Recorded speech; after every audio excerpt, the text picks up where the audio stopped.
In the scorched, unforgiving sands of North Africa, the fate of the Western world hung not just on the barrels of tanks, but on the silent, invisible war of logistics and secret codes where Bernard Montgomery and Erwin Rommel fought a battle of shadows. This was a conflict defined by a starving army, a decimated navy, and the moment the legendary Afrika Korps realized that their greatest enemy wasn't the British Army, but the empty fuel tanks that left them paralyzed under a relentless Mediterranean sun. The Mediterranean Sea served as a shimmering, salt-crusted graveyard for the ambitions of the Axis powers long before the first thunderous artillery shell echoed across the limestone ridges of El Alamein in 1942. While popular history often focuses on the dramatic clash of panzer divisions across the dunes, the true architect of the Allied victory was the systematic and brutal strangulation of Axis supply lines orchestrated by the combined might of the Royal Navy and specialized elements of the United States Navy. By the autumn of that pivotal year, the Italian Regia Marina had been effectively transformed into a collection of rusting shipwrecks because the relentless pressure of Allied submarines, torpedo bombers, and surface raiders had decimated their core fleet. This was not merely a loss of prestigious battleships, but a catastrophic annihilation of the logistical lifeblood of the Desert War, including vital troop transports, deep-bellied tankers carrying precious oil, and essential cargo ships now resting thousands of feet below the waves. As the merchant marine of Italy vanished into the depths, the entire burden of sustaining the Afrika Korps shifted to the fragile wings of the Luftwaffe in a desperate attempt to bypass the maritime blockade. Adolf Hitler and his high command in Berlin harbored the delusion that the air could succeed where the sea had failed, turning the skies into a fragile bridge for the heavy material that Erwin Rommel so desperately craved to maintain his momentum toward the Suez Canal. They initiated a massive last-ditch airlift operation that utilized hundreds of Junkers 52 transport planes to ferry fuel and ammunition across the narrow, treacherous gap between Sicily and the Tunisian coast. However, the German High Command remained blissfully and fatally unaware that their most sacred secrets were no longer their own because the brilliant cryptanalysts at Bletchley Park had shattered the Enigma code. Through these high-level ultra-intercepts, the Allies possessed the exact flight paths, precise schedules, and detailed cargo manifests of this aerial lifeline before the engines had even started to warm up on the runways of occupied Europe. The British and United States Army Air Forces did not simply react to this intelligence, but instead co-planned a lethal, coordinated trap designed to break the back of the German transport fleet in a single, devastating afternoon of aerial slaughter. Allied commanders, fueled by the precision of Ultra, waited with predatory patience until the massive formations of German cargo planes had passed the psychological and mechanical point of no return over the open, unforgiving water. Just as the lumbering, heavily laden transports became most vulnerable, hundreds of Allied fighters screamed down from the sun to initiate an engagement that would leave the primary providers of Rommel's material in ruins.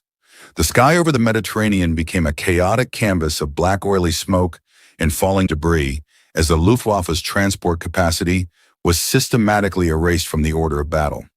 By the time the sun dipped below the horizon, the Axis had lost the ability to sustain a modern mechanized army in the field, leaving the once feared Afrika Korps with barely enough fuel to move their tanks into defensive positions, let alone conduct the sweeping maneuvers that had made them legendary. This logistical collapse meant that very little of the promised ammunition or fuel ever reached the front lines, turning Rommel's strategic fears into a haunting, daily reality as he looked toward the eastern horizon with growing despair. While the Axis starved, General Bernard Montgomery was transforming the British Eighth Army into a juggernaut of unprecedented proportions, backed by the industrial might of the British Empire and the rising tide of American manufacturing. Montgomery was a leader of meticulous, almost obsessive detail who refused to launch his offensive until every single gun was accounted for and every individual soldier was briefed on his specific role in the coming storm. He understood that the psychological state of his men was just as critical as the caliber of their artillery, and he spent weeks building a culture of supreme confidence that the desert rats had not felt in years of retreating across the sands. Montgomery knew that Rommel was a master of the fluid mobile battle, so he made the strategic decision to force the German commander into a static war of attrition where British industrial superiority could grind the Germans into the sand. On the night of October 23, 1942, the eerie silence of the Egyptian desert was shattered by the roar of nearly 1,000 British guns in an opening barrage that felt like a physical tremor in the earth for 50 miles.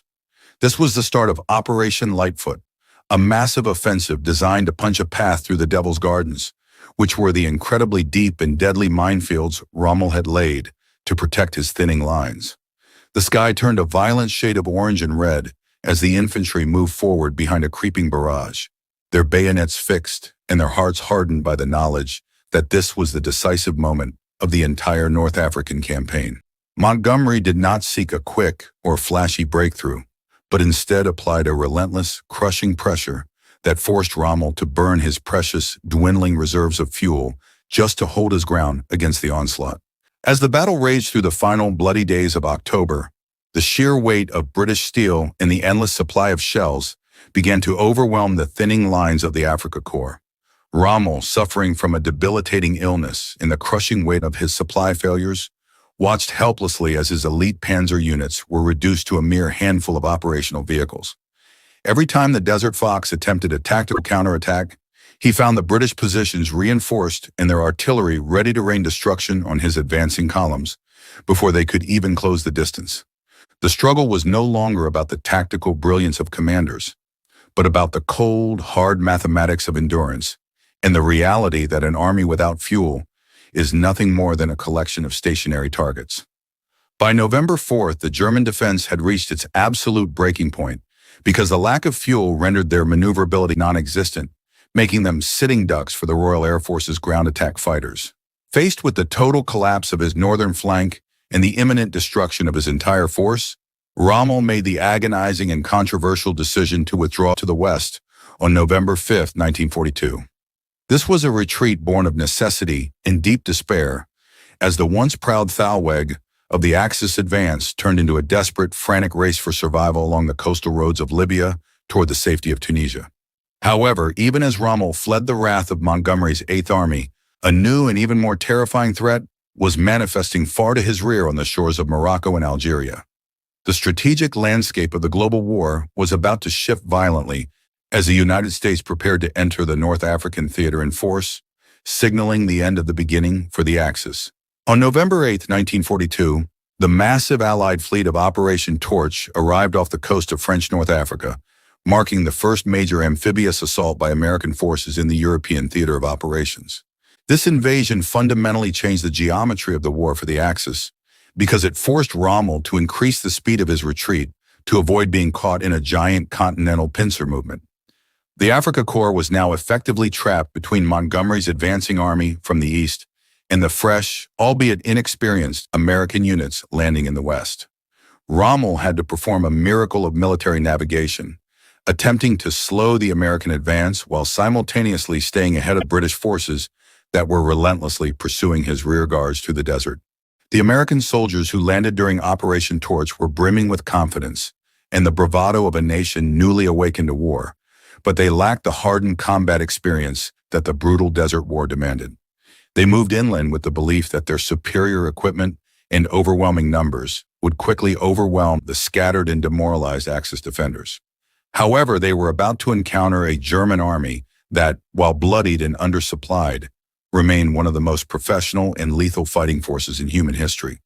As the American columns pushed toward the mountainous terrain of Tunisia, they unknowingly marched into a lethal trap set by a desperate but still dangerous Desert Fox, who was looking for one final victory to stall the Allied tide. The geography of Tunisia offered Rommel a natural fortress of jagged limestone peaks and narrow, treacherous passes that he intended to use to his full advantage to humiliate the new arrivals. He recognized that the American columns were overextended and their command structure was fragmented by the rapid pace of their advance and a lack of proper combat coordination. Rommel decided to strike a decisive, psychological blow against the Americans to buy himself the time and space needed to consolidate his forces for a final stand. He focused his predatory eyes on a gap in the eastern dorsal mountains known as the Kasserine Pass, where he planned to teach the Americans the true meaning of mechanized warfare. In February 1943, the veteran panzers of the 10th and 21st Divisions, slammed into the green American troops at Kasserine with a ferocity that caught the United States Army completely off guard and sent shockwaves through the Allied command. The battle was a chaotic, bloody disaster for the Allies, as the superior German tactics and battle-hardened coordination tore through the American lines like a hot knife through butter. Soldiers who had never seen real combat were suddenly faced with the terrifying sight of Tiger tanks emerging from the dust, their long-barreled guns knocking out American Shermans before the crews could even identify the target. The rout at Kasserine Pass was a humiliating and bitter blow to American prestige and served as a violent wake-up call for the high command in Washington and London regarding the quality of their leadership. Thousands of American soldiers were taken prisoner, and the Tunisian hills were littered with the charred remains of hundreds of vehicles and tons of discarded equipment that the retreating Americans had left behind. Rommel had proven that despite his catastrophic supply issues, he was still a master of the tactical counterstroke when given the opportunity to maneuver. But this victory would be short-lived because the disaster at Kasserine triggered a radical transformation within the American leadership that would permanently change the course of the war. General Dwight D. Eisenhower realized with absolute clarity that he needed a commander who could instill discipline, aggression, and a warrior spirit into the demoralized and embarrassed American ranks. He turned to a man who lived and breathed the history of warfare, a man who believed he was a reincarnation of ancient warriors destined for greatness, George S. Patton. Patton arrived in the Tunisian theater like a whirlwind of profanity and discipline, immediately demanding a level of professionalism and toughness that shocked the exhausted and defeated troops. He replaced the soft caps with steel helmets, mandated the wearing of ties in the desert, and replaced the relaxed attitudes of the previous commanders with a relentless focus on the fundamentals of killing the enemy. Patton understood that to beat a man like Rommel, he had to understand the mind of the Desert Fox better than Rommel understood himself, and he spent his nights studying the Germans' own writings on infantry tactics. He realized that the Germans relied on speed, shock, and the psychological paralysis of their enemies, and he decided to beat them at their own game by coordinating his tanks and artillery into a single unstoppable fist. The American army that had retreated in shame from the Kasserine Pass was being forged into a weapon of pure aggression under Patton's watchful and demanding eyes. The stage was now set for the final bloody act of the North African campaign, where the two greatest Allied generals would converge on the remaining Axis bridgehead to finish what was started at El Alamein. George Patton did not waste a single moment in transforming the Second Corps into a lethal extension of his own will, focusing his energy on the psychological reconstruction of the American soldier. He famously declared that an army is a team, it lives, eats, sleeps, and fights as a team, and he backed this up by firing any officer who showed even a hint of hesitation or defensive-mindedness. This shift from a posture of survival to a posture of annihilation was the catalyst for the American recovery, as Patton moved his troops back into the offensive against the very same German divisions that had bloodied them just weeks prior. The American soldier began to realize that their massive industrial output meant they could fire 5 shells for every one the Germans could afford, and under Patton's tutelage, they learned to use that advantage to bury the Afrika Korps under a relentless hail of steel. While Patton was refining the American hammer in the West, Bernard Montgomery was methodically grinding his way across the coastal roads of Libya, ensuring that his own supply lines were as unshakable as his resolve. The relationship between these two titans of military history was defined by a fierce, often petty professional rivalry that saw each general pushing his troops to their absolute limits to claim the glory of the final victory. Montgomery viewed Patton as a reckless cowboy, while Patton saw Montgomery as a slow-moving, overly cautious bureaucrat who lacked the killer instinct needed to end the war quickly. This tension, however, served the Allied cause by creating a competitive environment where neither commander was willing to let the other take the initiative, resulting in a relentless, two-pronged assault that the Axis command could never hope to contain. By March 1943, the physical and mental health of the Desert Fox had finally collapsed under the unbearable strain of commanding a doomed army that his own leader, Adolf Hitler, had effectively abandoned. Rommel was secretly flown out of North Africa to a hospital in Germany, leaving his successor, General Hans-Jürgen von Arnim, to preside over the inevitable collapse of the Axis bridgehead in Tunisia. Von Arnim was a competent commander, but he inherited a force that was literally running on fumes and scavenging for ammunition from the fallen. The Allied air dominance was so absolute by this stage that any Axis ship or plane attempting to bring supplies into the Tunis pocket was hunted down and destroyed with mathematical precision. The American forces, now under the fierce command of Patton, faced their true test of fire at the Battle of El Alamein, where they were tasked with drawing German reserves away from Montgomery's front. Patton positioned his tank destroyers and infantry with a tactical brilliance that mirrored the very maneuvers Rommel had used to conquer France and North Africa years earlier. When the 10th Panzer Division launched its heavy tanks against the American lines, expecting another Kasserine-style rout, they were met instead with a disciplined, interlocking web of fire that stopped them dead in their tracks. For the first time, American armor and infantry operated as a seamless, lethal machine, destroying dozens of German tanks and forcing the veterans of the Afrika Korps to retreat in shock. Patton had proven that his blood and guts philosophy was more than just talk, it was a blueprint for victory. Immediately following the success at El Alamein, the strategic focus shifted to the Mareth Line, a formidable defensive system that the Germans had occupied to block Montgomery's 8th Army. Montgomery, true to his meticulous nature, refused to throw his men into a frontal meat grinder, and instead devised a daring left hook through the supposedly impassable desert. He sent his New Zealand and armored divisions on a wide, sweeping maneuver that bypassed the main fortifications and threatened to cut off the entire Axis southern flank. This maneuver, supported by a terrifying concentration of artillery and air power, forced the Axis to abandon their strong points and retreat further into the shrinking Tunisian pocket. The desert, which had once been Rommel's greatest ally, had now become a cage that Montgomery was slowly closing. As April 1943 turned into May, the final Allied offensive, Operation Vulcan, was unleashed with a level of violence that signaled the end for the Axis in Africa. The Allies now possessed a 5-to-1 advantage in tanks and an almost infinite superiority in the air, allowing them to hammer the German and Italian positions day and night without pause.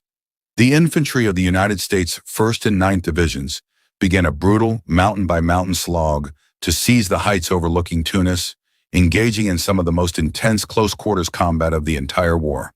The American soldiers, who only months ago had been mocked as green, were now veteran warriors who outfought the elite German paratroopers in the jagged peaks of Hill 609. The isolation of the Axis forces was total, as the Royal Navy's Operation Retribution established a blockade of the Tunisian coast that was so tight that not a single boat was to be allowed through. This was a mirror of the naval campaign that had started the war, but now the roles were reversed. The hunters had become the hunted, and the Axis commanders realized there would be no Dunkirk for the Afrika Korps. Hitler, obsessed with his no-retreat policy, refused to authorize an evacuation until it was far too late, condemning nearly 250,000 German and Italian soldiers to certain death or captivity. The logistical strangulation that had begun with the destruction of the Italian Navy was now completing its final lethal circuit. On May 7, 1943, the Allied armored columns finally burst into the streets of Tunis and Bizerte, their path cleared by a storm of shells and bombs that had pulverized the remaining Axis defenses. The sight of British and American tanks rolling through the colonial capitals was met with scenes of mass jubilation from the local population, while the remaining German troops simply laid down their arms in exhaustion. The organized resistance of the Axis army had simply vanished, replaced by a chaotic scramble for survival as units became separated and command structures evaporated.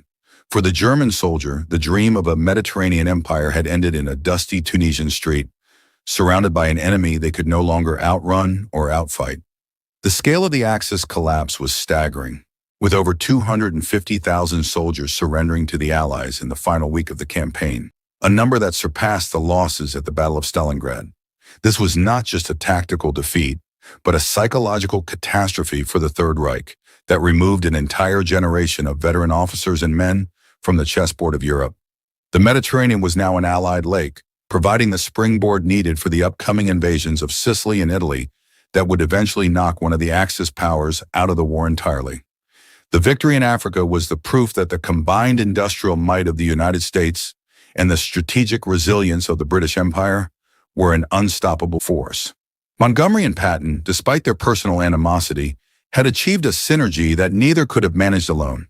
Montgomery's caution ensured that the Allies never suffered a catastrophic defeat, while Patton's aggression ensured that the Axis never had time to breathe. Their victory was a testament to the power of adaptation, as both the British and American armies learned from their early failures and evolved into the most sophisticated military organizations on the planet. The lessons of El Alamein, Torch, and Kasserine would become the foundational doctrines for the liberation of Western Europe a year later on the beaches of Normandy. The Desert War was a harsh teacher, but the Allies had proven to be its most diligent students. The long-term consequences of this victory cannot be overstated, as it permanently diverted German resources away from the Eastern Front at a time when the Soviet Union was preparing its own massive counteroffensives. Every Panzer destroyed in the Tunisian hills was a tank that would not be present at the Battle of Kursk, and every Luftwaffe pilot lost over the Mediterranean was a pilot missing from the defense of the Reich. The North African campaign was the hinge upon which the fate of the Second World War turned, swinging the door open for the Allied march toward Berlin.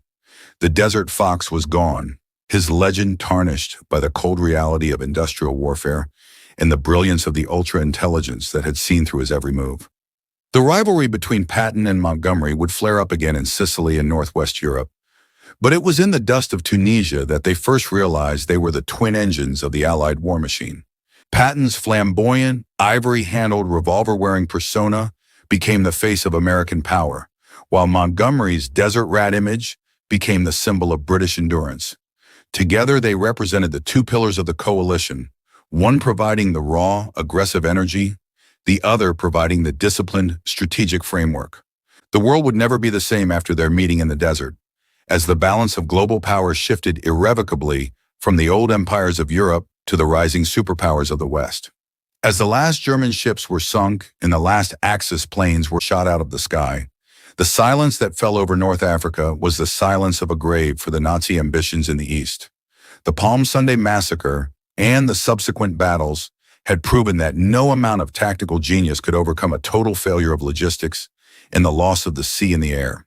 The Allies had won the war of the factories long before they won the war of the trenches, but it was the courage of the men at El Alamein and Kasserine that gave that industrial power its lethal purpose. The campaign was a masterclass in how modern war is fought, not with individual heroics alone, but with the crushing weight of a fully mobilized society. The men who marched into Tunis in May 1943 were not the same men who had landed in Morocco or huddled in the trenches of Egypt months earlier. They were a new breed of soldier, forged in the heat of the desert, tempered by the steel of the panzers. They had seen the legendary Afrika Korps broken and humbled, and they carried that knowledge with them as they prepared for the even greater challenges that lay across the sea. The victory in Africa was the end of the beginning. A moment of clarity that showed the path to total victory was through the coordinated application of land, sea, and air power. The desert had been reclaimed, and the road to Rome and Berlin was now wide open. In the final analysis, the victory was won because the Allies understood that war is a holistic endeavor involving everything from the cryptanalyst's desk to the merchant sailor's deck. The destruction of the Italian Navy, the interception of the Enigma codes, and the relentless pressure of two great generals combined to create a scenario where Rommel's defeat was mathematically certain. As the sun sets over the monuments of El Alamein and the jagged passes of Tunisia, we honor the memory of the soldiers who fought in a war of no shadows, where the heat was as deadly as the bullets, and where the fate of civilization was decided in the sand. The legend of the Desert War lives on, not as a story of a single man, but as the story of an alliance that refused to break.